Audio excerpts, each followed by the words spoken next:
आप सभी विशिष्ट शिक्षकों का स्वागत है आपके अपने चैनल जीके स्टडीज़ में।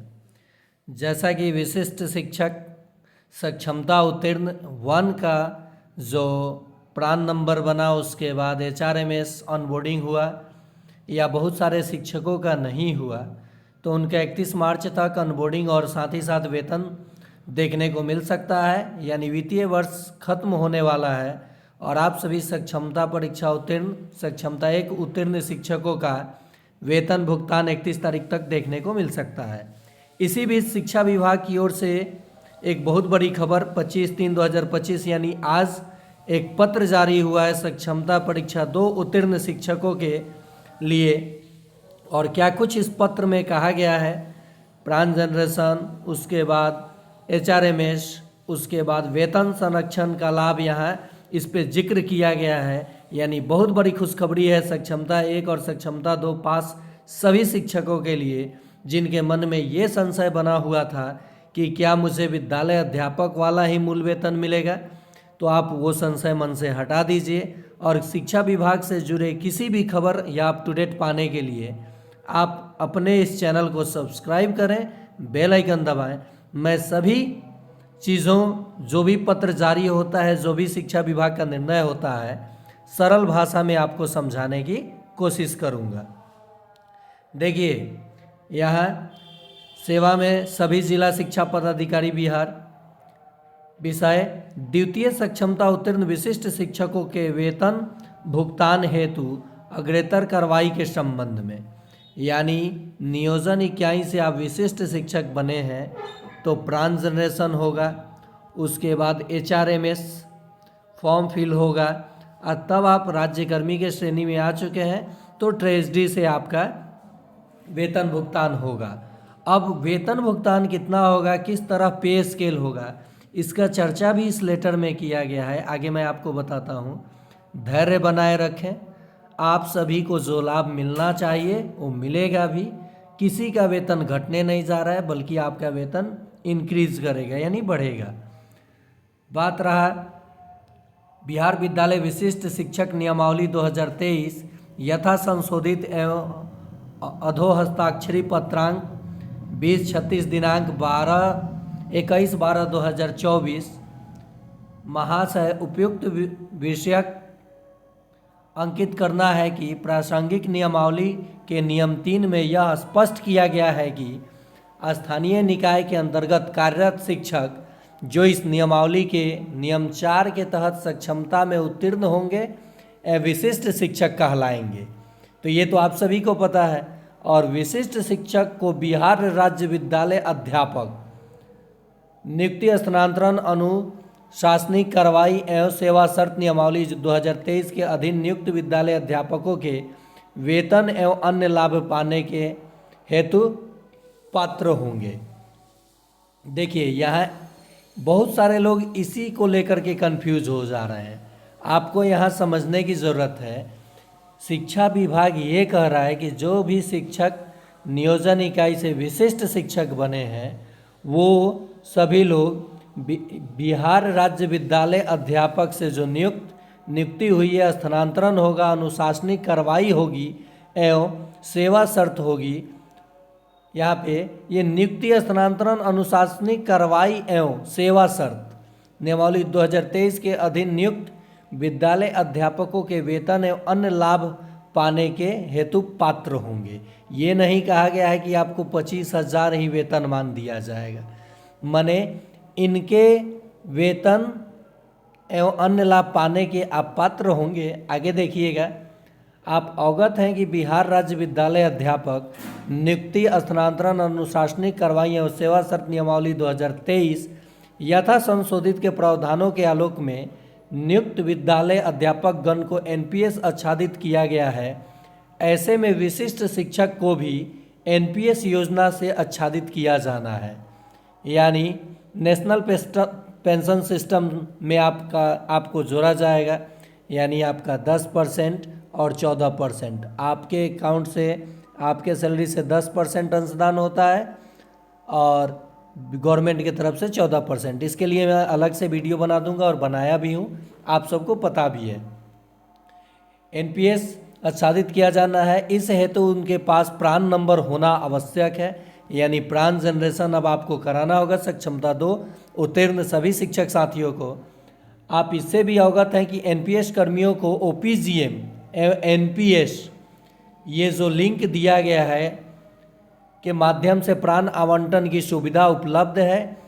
ईएनपीएस की व्यवस्था पूरी तरह पेपरलेस है, यानी ऑनलाइन मोड में है एवं इसमें अभिदाता द्वारा सभी सूचनाओं को अपने स्तर से ऑनलाइन भरा जाएगा।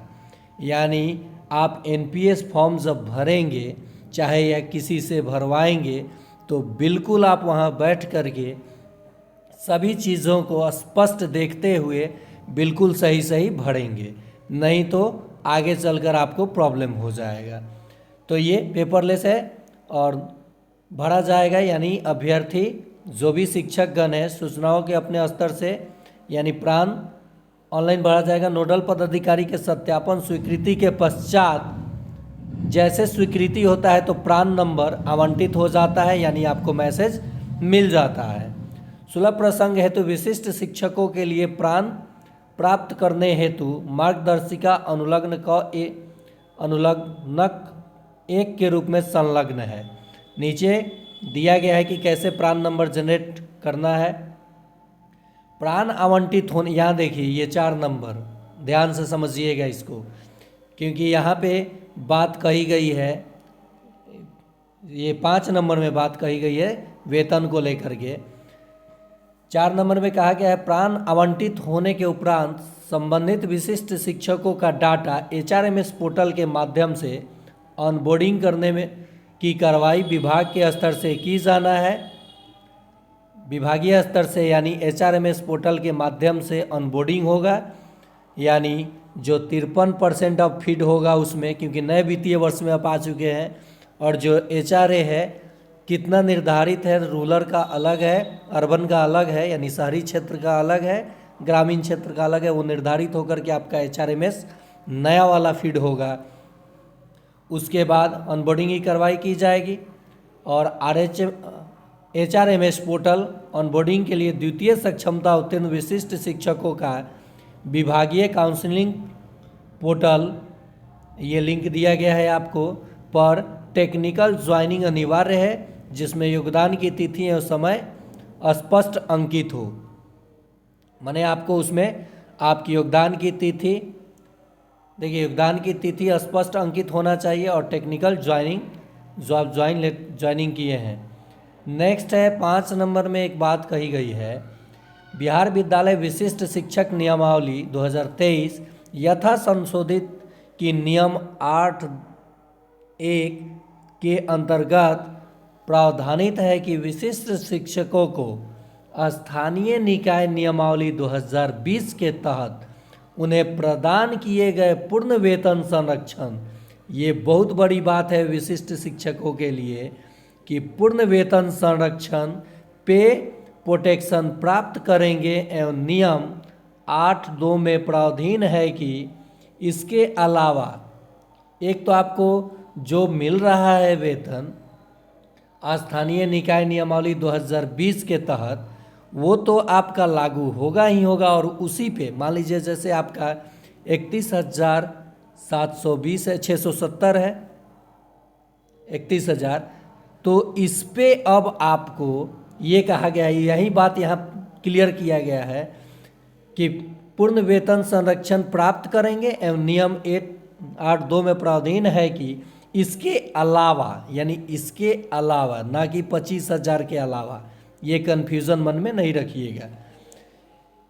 यानी आपके वेतन संरक्षण के अलावा इस नियमावली के प्रभावी होने पर आपका वेतन फीडमेट मैट्रिक्स के अनुसार दे होगा एवं अन्य भत्ते जो 10% एनपीएस कटेगा वो आपके इस पे, जैसे मान लीजिए एनपीएस में अब इसका आपको 53% डीए मिलेगा और 5% के हिसाब से एचआरए मिलेगा, 1,000 मेडिकल मिलेगा, ये जोड़ करके तो आपका डीए 31,670 का 16,000 समथिंग होगा।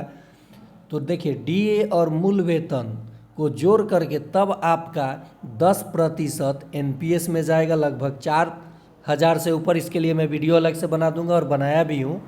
एनपीएस में जाएगा, एनपीएससी लिख दिया हूँ। एनपीएस में डीए और मूल वेतन का 10% जाता है और सरकार डीए और मूल वेतन का 14% आपको आवंटित करती है, यानी अंशदान करती है। तो ये लगभग 6,200 कुछ होता है, 6,000 के ऊपर होता है और यहाँ 4,000 होता है। लगभग 11,000 दोनों मिला करके आपका एनपीएस में जाएगा। और वेतन देखा जाए तो आपका 48 या 49,000 के समथिंग चला जाएगा। तो यही बात यहाँ समझने की थी। बहुत सारे शिक्षक लोगों को लोग भ्रमित कर देते हैं कि नहीं विद्यालय अध्यापक वाला ही वेतन मिलेगा। ऐसा नहीं है। आपको पे प्रोटेक्शन, यहाँ देखिए, पे प्रोटेक्शन प्राप्त करेंगे, यानी वेतन संरक्षण कब वाला, 2020 स्थानीय निकाय वाला। और इस पे आपको फिटमेंट मैट्रिक्स के अनुसार अन्य भत्ते राज्य सरकार से प्रचलित अनुसार महंगाई भत्ता, मकान किराया, चिकित्सा भत्ता, परिवहन भत्ता सहित शामिल है। ये सब आपको मिलेगा। अतः निर्देश दिया जाता है कि द्वितीय सक्षमता परीक्षा उत्तीर्ण विशिष्ट शिक्षकों के प्राण आवंटन एवं वेतन भुगतान के संबंध में अग्रेतर कार्रवाई की जाए। यानी सक्षमता एक जो उत्तीर्ण हुए उनका 31 मार्च तक किसी हाल में एचआरएमएस ऑनबोर्डिंग होगा और पेमेंट भी देखने को मिल सकता है, यानी होने की संभावना है। और साथ ही साथ सक्षमता 2 उत्तीर्ण सभी शिक्षकों का प्राण जनरेशन के लिए और एचआरएमएस ऑनबोर्डिंग के लिए अग्रेतर कार्रवाई शुरू हो चुकी है। तो आप लोग बिल्कुल ध्यान से प्राण जनरेशन में जो भी फॉर्म फिल करेंगे और एचआरएमएस बिल्कुल ध्यान से कीजिएगा, ताकि कोई त्रुटि ना हो और आपके वेतन में आगे चलकर कोई दिक्कत ना हो।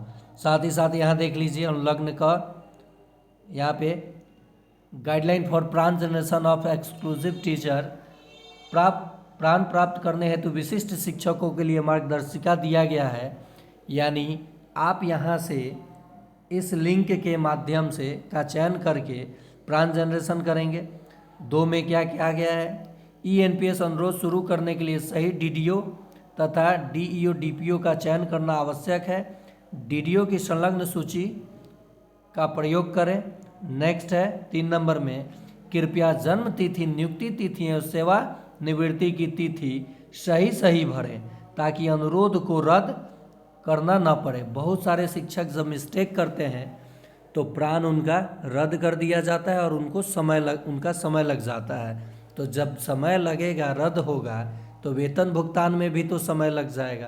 तो बिल्कुल इत्मीनान से आप लोग ये चीज़ें भरेंगे कि किसी अच्छे जानकार साइबर वाले या आपके शिक्षक ग्रुप से ही कोई शिक्षक जो सक्षमता 1 में प्राण जनरेशन करवाए हैं, वहाँ पर जा कर के आप बिल्कुल बैठ करके सभी चीज़ों को एक बार वेरीफाई करके कराएंगे।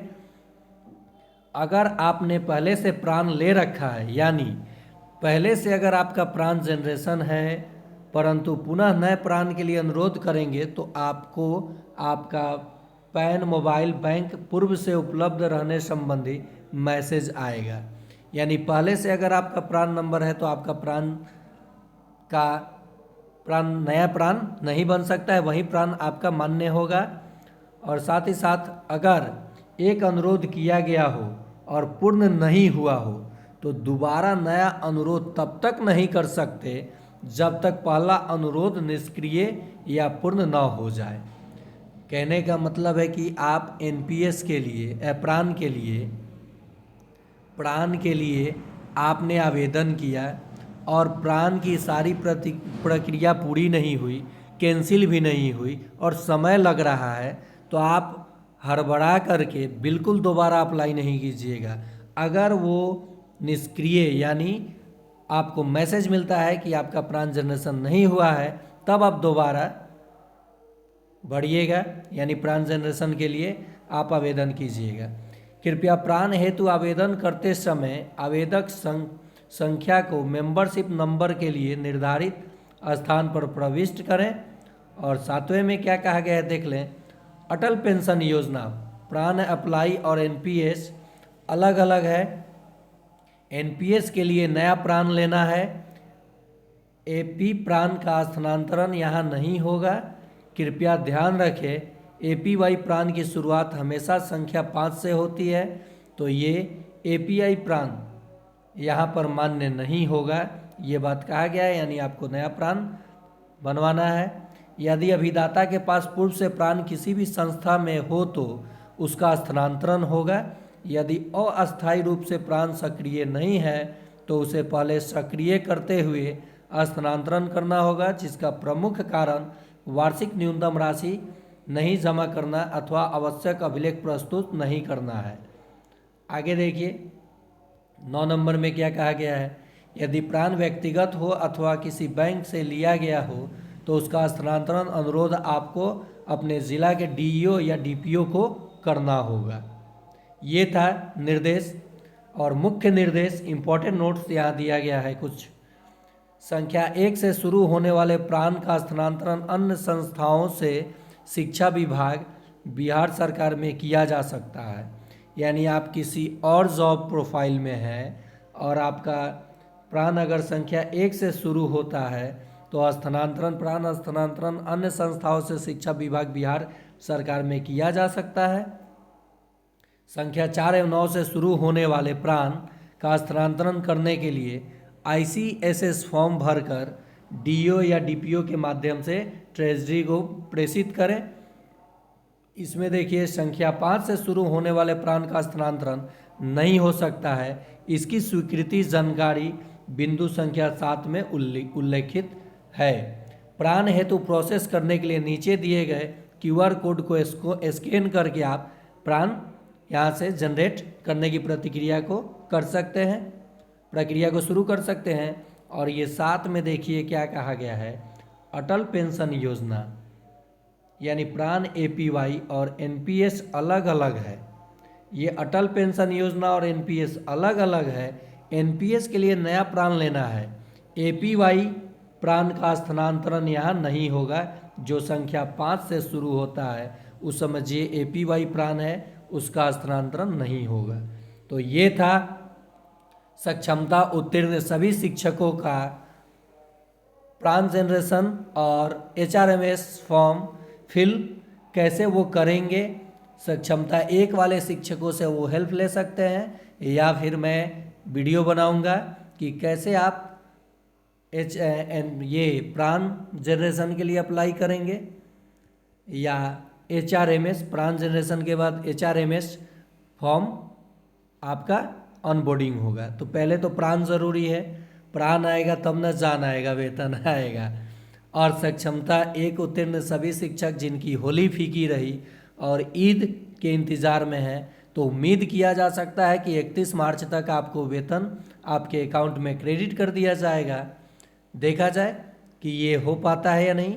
लेकिन अगर 31 तक नहीं होता है तो अप्रैल के प्रथम सप्ताह में आप सभी का वेतन आपके अकाउंट में चला जाएगा। ये सूत्रों के हवाले से खबर मिली है। साथ ही साथ शिक्षा विभाग से जुड़े किसी भी अप टू डेट के लिए आप अपने इस चैनल को सब्सक्राइब करके बेल आइकन दबा दें, ताकि मैं सरल भाषा में आपको चीज़ों को समझा सकूं। आपका अपना छोटा भाई राहुल सर, जीके स्टडीज़ में आप सभी का अभिनंदन, स्वागत है। जुड़िए और हम एक दूसरे से बॉन्डिंग बनाएं, एक दूसरे के साथ अपने हर चीज़ यानी शिक्षा विभाग से जुड़ी शेयर करें और एक दूसरे को समझे जाने, ना कि आपस में विभेद करें कि हम विशिष्ट हैं, विद्यालय अध्यापक हैं, हम नियमित हैं, हम नियोजन इकाई पे हैं। हम सब एक शिक्षक परिवार हैं और बच्चों को पढ़ाने का काम करते हैं और सरकार के द्वारा दिए गए निर्देशों का पालन करते हैं। बस हमारे जो हमें दिक्कत है वेतन को लेकर, वो सरकार ध्यान दे, थोड़ा सा समय ध्यान दे, तो शायद हम लोग अपने मन से अच्छे से कार्य करेंगे। तो आज के लिए इतना ही।